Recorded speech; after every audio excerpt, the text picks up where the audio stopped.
Res no m'agrada tant com enramar-me d'oli cru una tomaca, tallada en tires.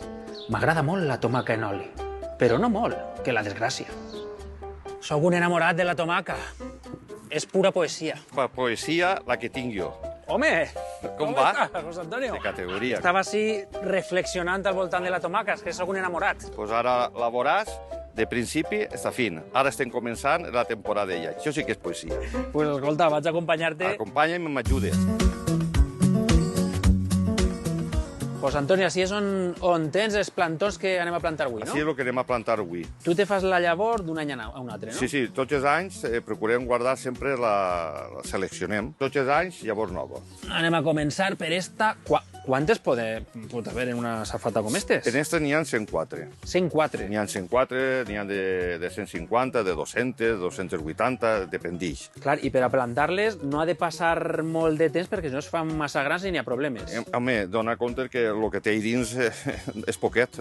O sigui, o li aportes tu ja, o ja no pot viure ella. Ella té... Això, diguem, és un bonsai.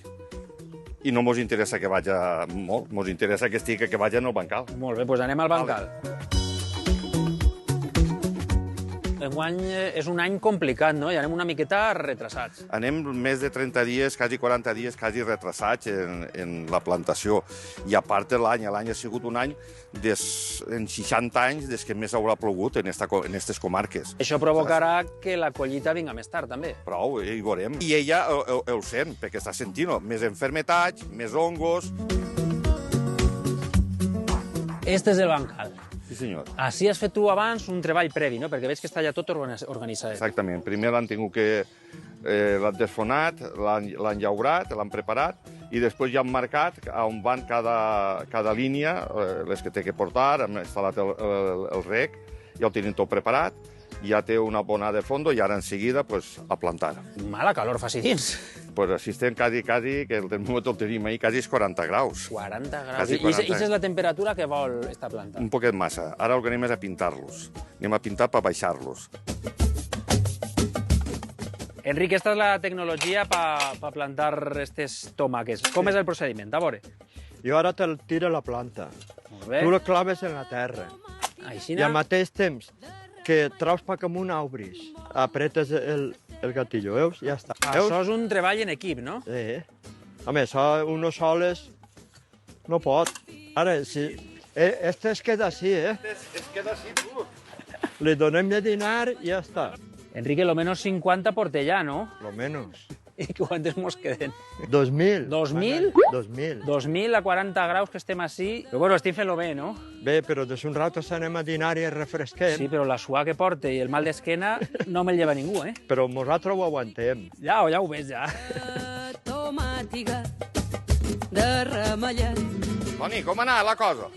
Bueno, ha fet 3 cavallonets. Jo crec que ja és prou, no? Prou, mare de Déu, de categoria. Això va bé. Escolta, jo estic espaldat. Tot això val la pena després? Després val la pena perquè després en el sabor és espectacular. És una cosa meravellosa. Clar, esta és la tomaca cor de bou. Cor de bou. Esta és una tomaca espectacular. Número 1. És un número 1. Què és el que la fa especial? És el sabor. El que li pugues fer a ella te'l dona superior encara a una tomaca normal. És molt agraïda, no? És superagraïda. És una planta que quan més li dones, millor el donarà el resultat al final. I la gent que la prova, això fora seria ja. Pues escolta, jo m'ha quedat en les ganes de tastar-la. A finals de juny, mitjan juliol, pa que sí, i veuràs el que és, com canvia. Pues d'ací uns mesos tornarem i veurem la poesia feta a tomaca. Muy bien, de acuerdo. Yo te espero.